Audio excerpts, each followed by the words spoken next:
Hello বন্ধুরা, welcome back to my channel Swapna ব্লগে। তো দেখো, আজকে আবারও একটা নতুন ভিডিও নিয়ে চলে আসলাম। তো দেখো, সকালে আমি এই যে ভাত বসিয়ে দিয়েছি। সকালে করেছিলাম কাটোয়া ডাঁটা চচ্চড়ি, ডাল সিদ্ধ। আর খেয়ে তোমাদের দাদাভাই গেছিলো বাজারে, বাজার থেকে মাছ নিয়ে এসছে।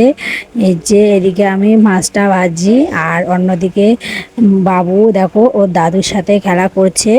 আর মাছের ঝোল তো করেছি, আর এদিকে করব মাছের ডিম দিয়ে এবং মুরগির ডিম দিয়ে করব ঝোল।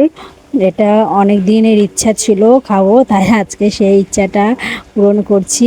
আর এদিকে দেখো আমি ভাত বসিয়ে দিয়েছি, আর এদিকে আমি ডিমের তরকারি করব বলে মশলাটাও কষিয়ে নিচ্ছি। মশলাটা কষাচ্ছি, অপর দিকে দেখো ভাত নামিয়ে উচ্ছে ভাজা বসিয়ে দিয়েছি। আর আজকে আমাদের দুপুরের মেনু এটাই। তো কেমন লাগলো ভিডিওটা জানিও। টাটা।